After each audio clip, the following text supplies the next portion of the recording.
Dear students, welcome to the STP Computer Education.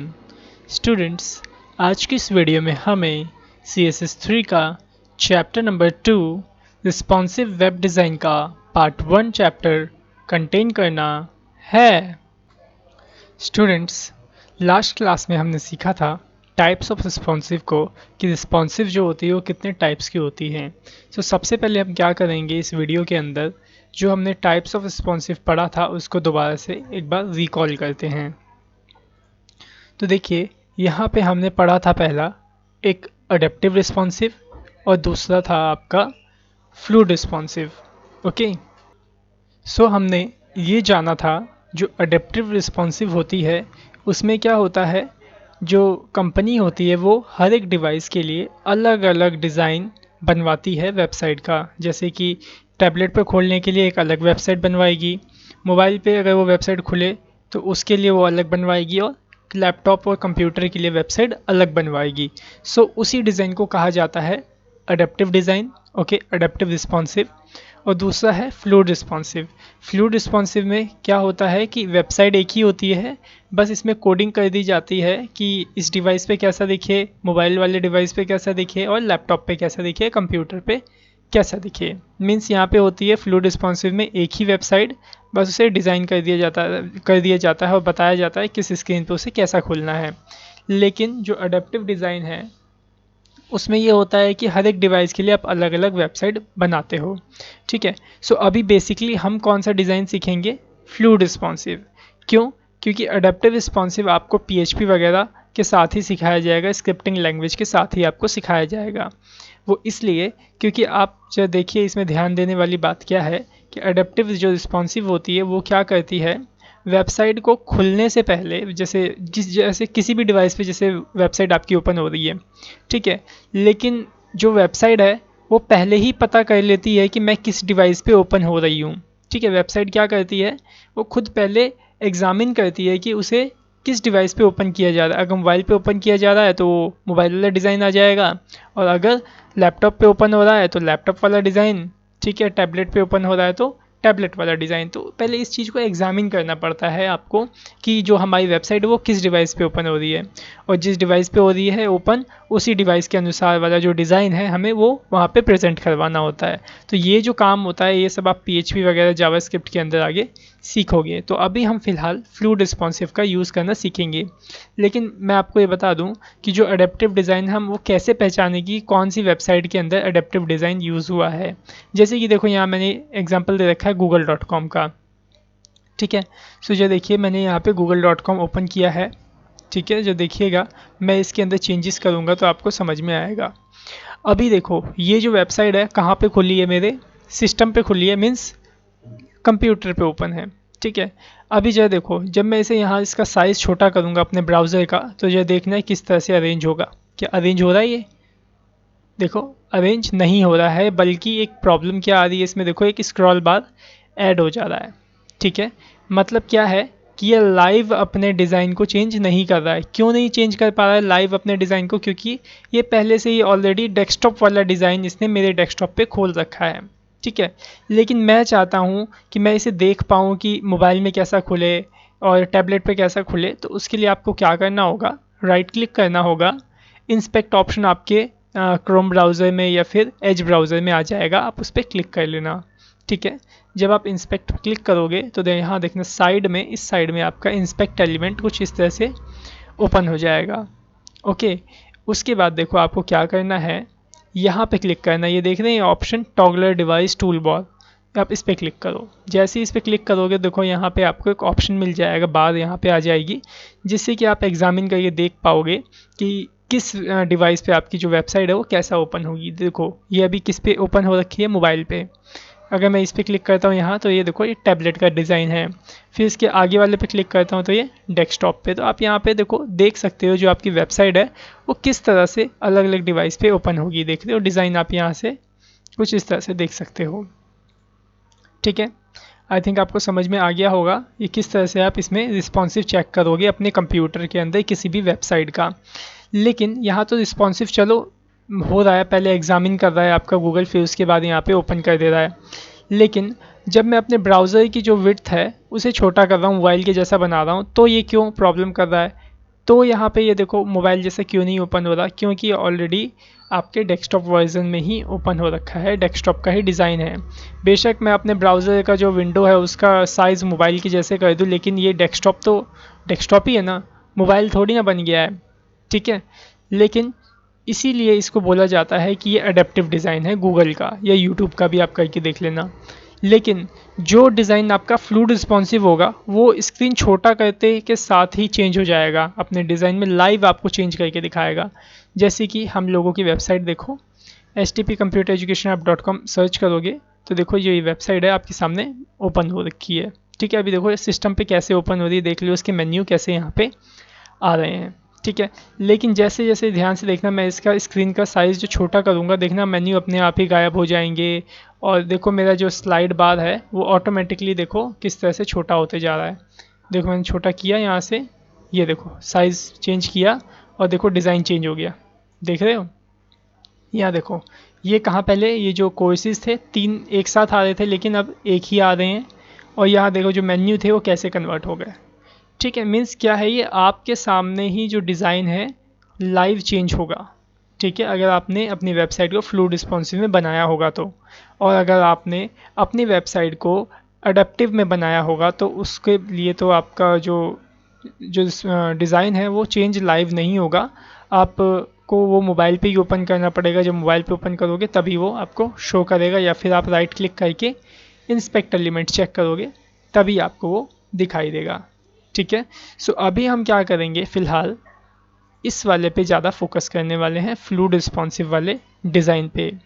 अब ज़रा मैं आपको बता दूं कि जो फ्लूइड रिस्पॉन्सिव होता है वो टोटली पूरा का पूरा ग्रिड व्यू पे टिका होता है। ग्रिड व्यू क्या होता है, अब जैसे देखिए ग्रिड व्यू में क्या होता है कि एक ग्रिड बने होते हैं काफ़ी सारे, और उसके अंदर आप सही तरीके से अपने कंटेंट को दिखा सकते हो। अब जैसे कि मैं आपको एक एग्जांपल देता हूँ, यहाँ देखिए मैं क्या करता हूँ, सबसे पहले एक पेंट को ओपन कर लेता हूँ और यहाँ देखो मैं क्या करता हूँ, यहाँ पे एक रेक्टेंगल को बनाता हूँ, ठीक है। देखो मैंने यहाँ पे एक रेक्टेंगल बनाया।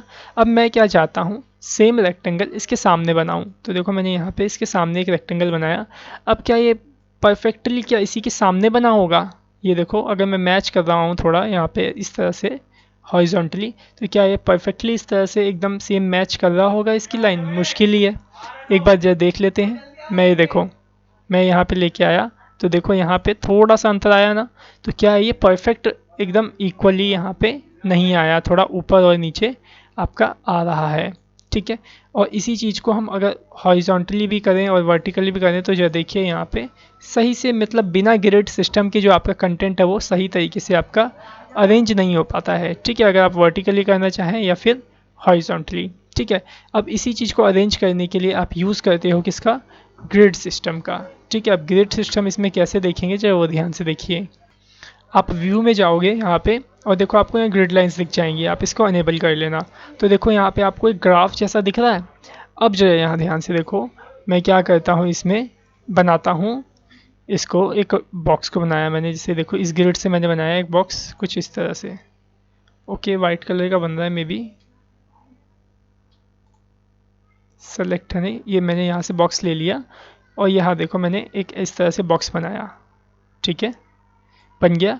अब अगर मेरे को एक और बॉक्स इसके सामने बनाना होगा तो मैं क्या करूँगा, इजीली बॉक्स को बना लूँगा, क्योंकि देखो ये ग्रिड लाइन जा रही है, इसी ग्रिड लाइन को फॉलो करूँगा और यहाँ से मैं एक और परफेक्ट एकदम जो आगे इक्वल एकदम इक्वलेस एकदम आपको मिल जाएंगी, जिससे कि क्या होगा कि जो आपका कंटेंट है वो इक्वल अरेंज हो जाएगा, सही तरीके से अरेंज हो जाएगा अगर आपने सिस्टम में ग्रिड लाइंस को अप्लाई किया है तो।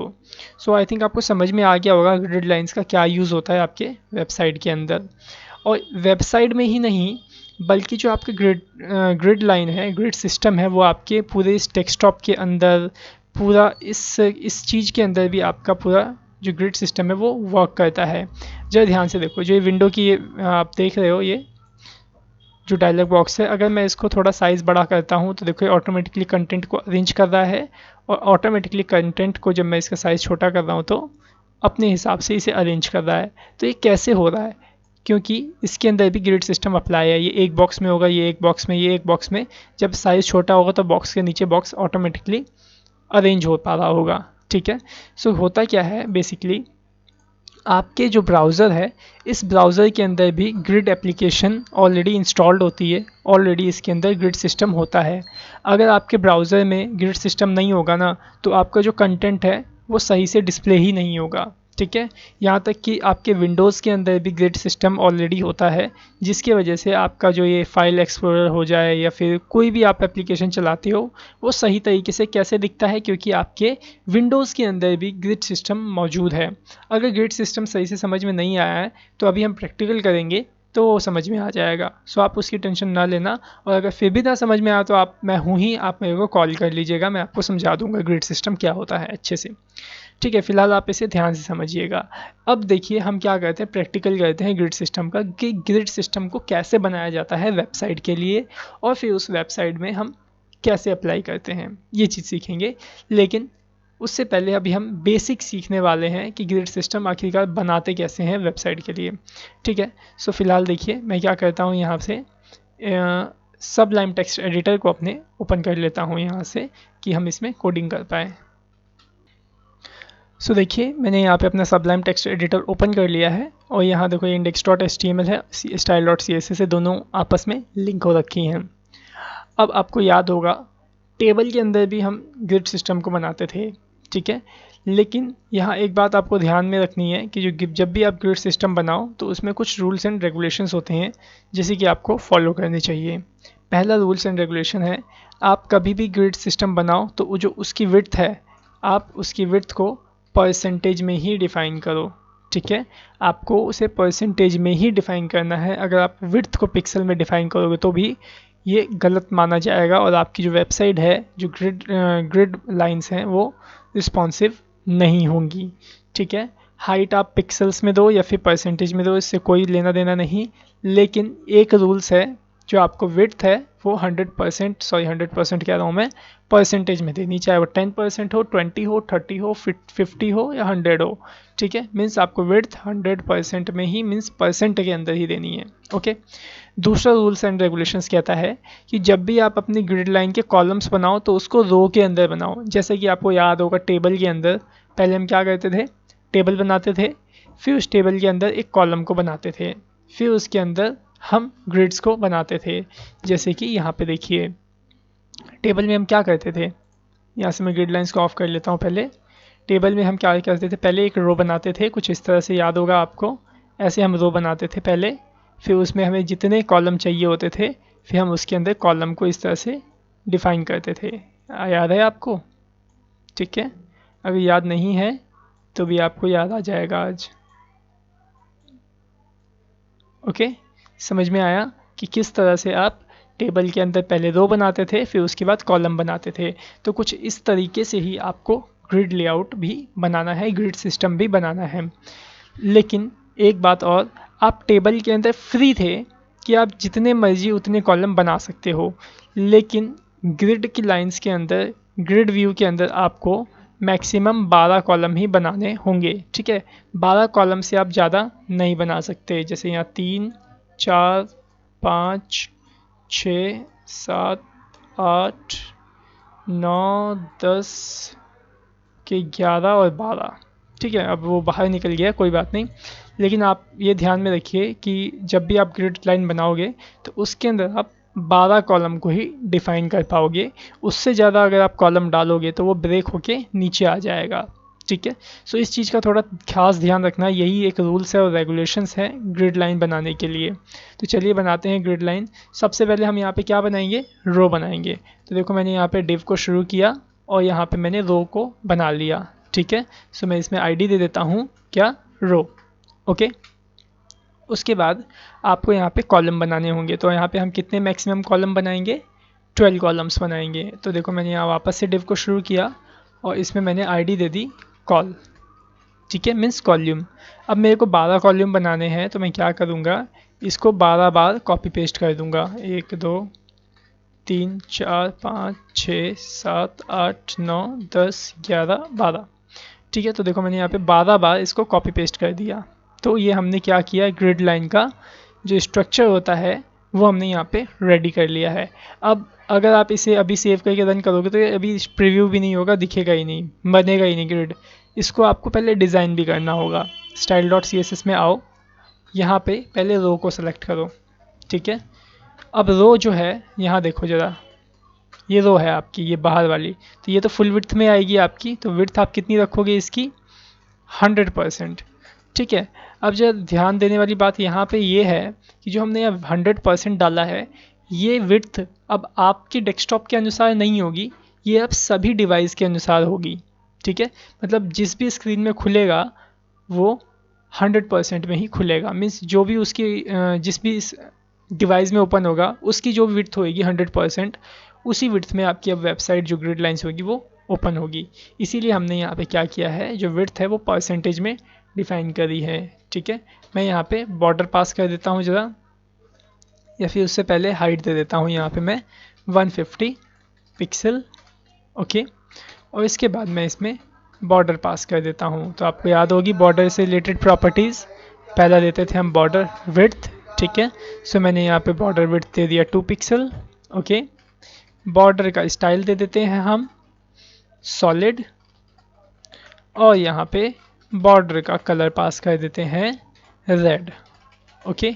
सो देखो मैंने यहाँ बॉर्डर कलर पास कर दिया रेड, ओके। इसके अंदर मैं box sizing border box property भी यूज़ कर लेता हूँ, जिसके कारण आपका जो विड्थ हाइट है वो एक्चुअल विड्थ हाइट में आएगा, ठीक है। Box sizing border box, save करके रन करता हूँ, तो ध्यान से देखिएगा किस तरह से आपका ये प्रीव्यू होगा। तो मेरा टास्क के अंदर मैंने ये सेव कर रखा था। सो ये देखिए index.html है, मैं इसे ओपन कर लेता हूँ। सो ये देखिए हमारा index.html ओपन हो गया, और ये देखो आपका रो जो है वो 100% में यहाँ से लेके यहाँ तक बन चुका है। अब हमें इसमें कॉलम्स को डिज़ाइन करना है, तो आ जाइए कोडिंग में। अब हम कॉलम्स की कोडिंग करेंगे। देखो मैंने यहाँ पे कॉलम को सेलेक्ट किया, ओके। यहाँ पे सभी कॉलम्स सेलेक्ट हो गए हैं। अब आप कॉलम्स की विड्थ कितनी दोगे, बात ये आती है, ठीक है। अब जो ध्यान से सुनिएगा, विड्थ हमें किस में देनी है, परसेंटेज में देनी है। और यहाँ पे कितने कॉलम्स हैं, 12 कॉलम्स हैं। अब आपको ये ध्यान में रख के इस कॉलम की विड्थ देनी है कि इन सब कॉलम की विड्थ मिला कर के 100% होनी चाहिए। तो आप क्या करो, आपको कैलकुलेट करना पड़ेगा, इस 100% को 12 पार्ट्स में डिवाइड करना होगा। तो उसके लिए आप क्या करो, कैलकुलेटर का यूज़ करो। सो मैं यहाँ पे देखो कैलकुलेटर का यूज़ करके इसकी विड्थ पहले निकाल देते हैं, ठीक है। यहाँ देखो 100% है हमारे पास, ओके। इसको मैं डिवाइड कर देता हूँ 12 से, क्योंकि हमारे पास 12 कॉलम्स हैं, और मैं निकालता हूँ तो देखो यहाँ पे कितना आया, 8.33%। सो आप क्या दोगे यहाँ पे, विड्थ 8.33% आप दे दोगे सभी कॉलम की विड्थ, ठीक है। अब होगा क्या, जितने भी कॉलम्स होंगे वो उनकी जो विड्थ होगी 8.33% में ही आएगी, वो भी सभी स्क्रीन पे, सभी अलग अलग साइज़ के ऊपर, ठीक है। मैं यहाँ पे ज़रा हाइट दे देता हूँ 150 पिक्सल, ओके। और यहाँ पे बॉर्डर भी पास कर देता हूँ, border style, border colour, border width, इसको मैं कॉपी पेस्ट कर लेता हूँ यहाँ पे, ओके। और इसके बाद मैं यहाँ पे इसमें फ्लोट लेफ्ट दे देता हूँ, ताकि जो हर एक कॉलम है वो एक के आगे एक आए, ठीक है। सो मैंने यहाँ फ्लोट लेफ्ट दे दिया, और यहाँ पे मैं बॉक्स साइजिंग बॉर्डर बॉक्स को भी डाल देता हूँ, ओके। सेव करके मैं रन करता हूँ, जो ध्यान से देखिएगा। देखो क्या हुआ, यहाँ पे पूरा का पूरा जो ग्रिड सिस्टम है वो बन के तैयार हो गया। अब अगर मैं अपनी स्क्रीन को छोटा करूँगा तो देखना ये बिखरेगा नहीं। ये देखो, देखो मैं स्क्रीन छोटा कर रहा हूँ तो क्या हो रहा है, ये ऑटोमेटिकली डिवाइस के अनुसार अपने विड्थ को अरेंज कर रहा है, देख रहे हो। तो इसी को बोला जाता है रिस्पॉन्सिव डिज़ाइन, और इसी को कहा जाता है ग्रिड सिस्टम, ठीक है। सो आई थिंक आप समझ गए होंगे इस ग्रिड सिस्टम को, कि ग्रिड सिस्टम किस तरह से वर्क करता है और कैसे वर्क करता है, ठीक है। सो इसके आगे की जो एजुकेशन है हम उसको अगले पार्ट में अचीव करेंगे। तब तक आप इस चैप्टर को अच्छे से पढ़िए, अच्छे से देखिए, अच्छे से समझने की कोशिश करिएगा। ग्रिड सिस्टम अगर आपने बनाना सीख लिया तो आप अपने कंटेंट को, वेबसाइट के कंटेंट को सही तरीके से दिखाना सीख जाओगे अलग अलग डिवाइस के ऊपर। ठीक है, अब देखो, अब जो ये हमने डिवाइस, ये ग्रिड सिस्टम बनाया, ये अभी मैंने अपने विड्थ के, अपने सिस्टम के विड्थ के अनुसार नहीं बनाया। ठीक है, क्योंकि अभी जिस पे भी खुलेगा, जिस कहीं पे भी खुलेगा, हर एक सिस्टम पे ऑटोमेटिकली ये विड्थ को अरेंज करेगा, क्योंकि यही एक प्लस पॉइंट है विड्थ परसेंटेज में देने का, कि जो भी आपकी विड्थ है वो ऑटोमेटिकली अरेंज हो रही है हर एक डिवाइस के अनुसार। Okay, so thanks for watching our video, have a nice day.